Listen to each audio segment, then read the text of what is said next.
Hi రాజు గారు. Hello అండి. So ఈ రోజు ఏం రెసిపీ అడుగుతున్నారో చూద్దామా? ఓకేనండి. ఓకే, సో సృజన గారు మెయిల్ చేశారు రాజు గారు విజయవాడ నుంచి. ఓకే. పచ్చిపులుసు అడుగుతున్నారు. సో కాకపోతే రెగ్యులర్ గా అంటే మనం చేసుకునే ఉల్లిపాయ ఇట్లా కాకుండా ఏదైనా వెజిటేబుల్ యాడ్ చేసి చూపించమని అడుగుతున్నారు. ఓకే, సో వెజిటేబుల్స్ తో పచ్చి పులుసు.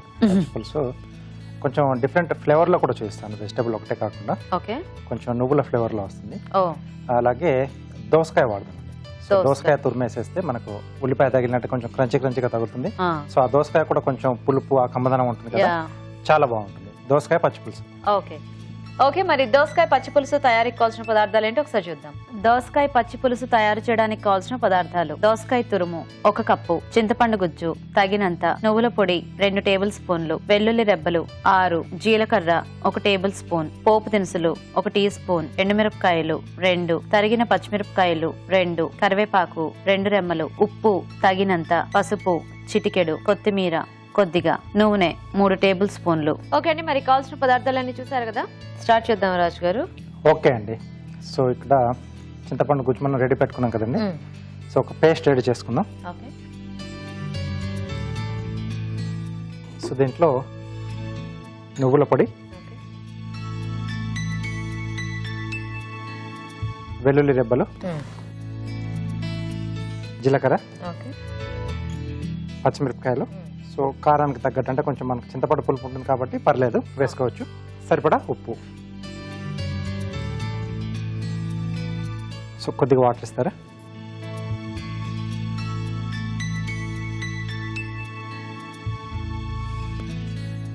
సో పేస్ట్ రెడీ చేసుకోవాలండి. ఓకే, సో అంటే మనకి ఇంకా కారం అంతా కూడా అందులో మిక్స్ అయిపోయింది కాబట్టి అది మనం డైరెక్ట్గా యాడ్ చేసేసుకోవటమే. ఎస్ అండి. ఓకే,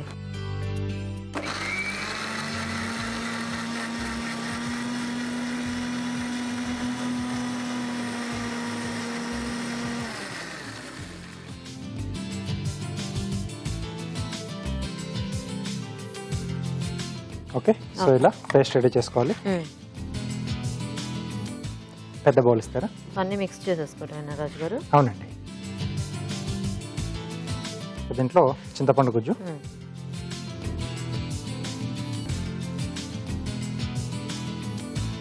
దోసకాయ తురుము వేసుకుంటున్నాం అండి. ఓకే, సో ఇంక ఇందులో ఉల్లిపాయ ముక్కలు ఏమి యాడ్ చేసుకోం మనం? లేదండి. ఓకే, సో వీటితో పాటుగా కూడా కావాలి అని అనుకుంటే కొంచెం యాడ్ చేసుకోండి. ఓకే, అలాగే మనం రెడీ చేసుకున్న పేస్ట్ అండి.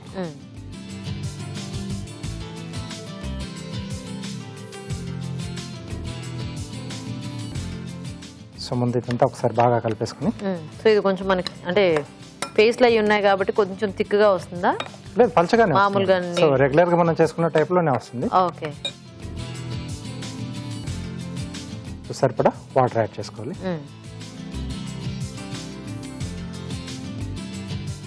ఓకే, సో ఇది కొంచెం అంటే కొద్దిసేపు మనం పక్కన పెట్టేస్తే, సో ఆ నువ్వుల తాలూకు ఆ ఫ్లేవర్ అంతా కూడా కొంచెం మనకు ఆ దోసకాయ ముక్కలు కొంచెం తురిమేసాం కదా, సో వాటికి పట్టేస్తే బాగుంటుంది. ఓకే, సో అయితే మేము చిట్కా చూస్తాము. ఓకేనండి. ఓకే అండి, ఇప్పుడు మనం ఒక చిట్కా చూద్దాం. ఈ రోజు మన మొదటి చిట్కా: కంటి చుట్టూ నల్లటి వలయాలు ఏర్పడి కళ్ళు అందవిహీనంగా ఉన్నట్లయితే టమాటో రసం తీసుకుని ఆ రసంలో కొద్దిగా నిమ్మరసం కలిపి కంటి చుట్టూ బాగా అప్లై చేసుకుని అరగంట తర్వాత కడిగేసుకోవాలి. ఇలా రెగ్యులర్గా చేస్తూ ఉన్నట్లయితే కంటి చుట్టూ ఉన్న డార్క్ సర్కిల్స్ అన్ని తొలగిపోతాయి. ఓకే అండి, చిట్కా చూసారు కదా.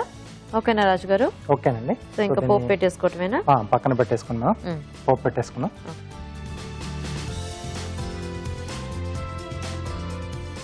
సో దీంట్లో నూనె, సో ఎలాగో దీనికి పెద్ద జస్ట్ అట్లా కొంచెం వేసుకుంటే సరిపోద్ది, ఎందుకంటే దాంట్లో మనం వాటర్లోనే కదా వేసేస్తాము. ఎస్. సో ఎండుమిరపకాయలు. ఓకే, జస్ట్ అంటే ఈ ఫ్లేవర్స్ కూడా కొంచెం దాంట్లో యాడ్ అవుతాయి.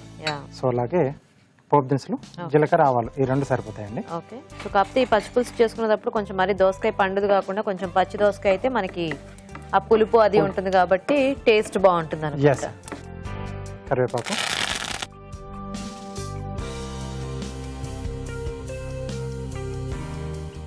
సో అలాగే కొద్దిగా పసుపు అండి. ఓకే, ఓకే, స్టవ్ ఆపేసేసి సో ఈ పోపు దాంట్లోకి మనం ట్రాన్స్ఫర్ చేసుకోవాలి. ఓకే, సో దీంట్లో ఏంటంటే మనం ఇప్పుడు దోసకాయ తీసుకున్నాం, సో ఇదే కాంబినేషన్ లో మనం ఏదైనా వాటర్ వెజిటేబుల్, సొరకాయ కానీ గుమ్మడి కానీ, సో ఇలాంటి మనం యాడ్ చేసుకోవచ్చు. బాగుంటాయి.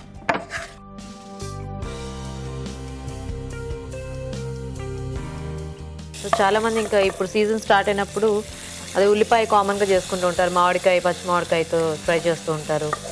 సో అలాగా ఈ దోసకాయ కానీ లేకపోతే సొరకాయ కానీ ఇలాంటివన్నీ కూడా ట్రై చేస్తే పచ్చిపులుసులోనే మనకు చాలా వెరైటీస్ టేస్ట్ చూసినట్టు ఉంటుంది. సో రొటీన్గా ఎప్పుడు ఆ ఉల్లిపాయ కాంబినేషన్ అంటే మనకి అందరికీ ఎంత తిన్నా కొంచెం బోర్ అనిపిస్తుంది. రెగ్యులర్ గా ఏది తీసుకున్నా కొంచెం బోర్ అనిపిస్తుంది.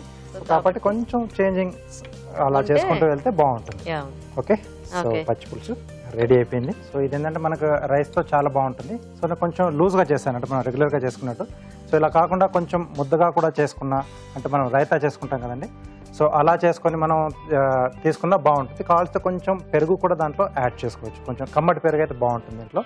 సో కొంచెం అలా అంటే ఆ పులుపు కూడా కొంచెం మనకు డిఫరెంట్ గా తెలుస్తుంది.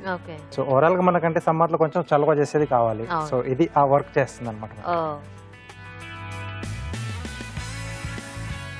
ఓకే, సో ఇలా అంటే నువ్వులు యాడ్ చేసుకోవడం వల్ల కొంచెం అడిషనల్ గా ఆ టేస్ట్ కూడా దీంట్లో యాడ్ అయ్యి చాలా బాగుంటుంది. సో యూజువల్ గా మనకు పచ్చి పులుసు అంతా వేరే రంగులో ఉంటుంది, ఇక్కడ ఈ పౌడర్స్ అన్ని యాడ్ చేయడం వల్ల ఇది ఒక డిఫరెంట్ కలర్ లో వచ్చింది. నైస్. సో ఇవి చక్కగా ఒకసారి చేసి పెట్టేసుకున్న ఒక 2-3 days మనకి ఎలాగో ఫ్రిడ్జ్ లో పెట్టుకుంటే నిల్వ ఉంటాయి కాబట్టి ఈజీగా చేసుకోవచ్చు. సో ఎక్కువ రోజులు తినొచ్చు బేసిక్గా. సో సమ్మర్ లో కూడా అంటే కిచెన్ లో ఎంత తక్కువగా ఉంటే అంత బాగుంటుంది అని అనిపిస్తూ ఉంటుంది అందరికి కూడా. సో అలాంటప్పుడు ఇలాంటి ప్లాన్ చేసుకుంటే ఏంటంటే బాగుంటుంది, ఒకరోజు చేసుకుంటే మనకి సరిపోతుంది. ఓకే అండి, మరి పచ్చిపులుసు రెడీ అయిపోయింది. టేస్ట్ చూసే ముందు దోసకాయ పచ్చిపులుసు తయారీ విధానం ఇంకోసారి చూద్దాం. దోసకాయ పచ్చిపులుసు తయారు చేసే విధానం. ముందుగా మిక్సీ జార్ లో నువ్వుల పొడి, వెల్లుల్లి రెబ్బలు, జీలకర్ర, తరిగిన పచ్చిమిరపకాయలు, ఉప్పు కలిపి మిక్సీ పట్టి పేస్ట్ సిద్ధం చేసుకోవాలి. ఒక బౌల్లో చింతపండు గుజ్జు, దోసకాయ తురుము, ముందుగా సిద్ధం చేసుకున్న పేస్ట్ వేసి తగినన్ని నీళ్లు పోసి బాగా కలుపుకోవాలి. ఒక పాన్ లో నూనె వేసి ఎండుమిరపకాయలు, పోపు దినుసులు, కరివేపాకు, పసుపు వేసి వేయించాలి. ఈ పోపు మిశ్రమాన్ని ముందుగా సిద్ధం చేసుకున్న పులుసులో వేసి బాగా కలుపుకోవాలి. ఆపై కొత్తిమీరతో గార్నిష్ చేసి సర్వ్ చేసుకుంటే దోసకాయ పచ్చి పులుసు రెడీ.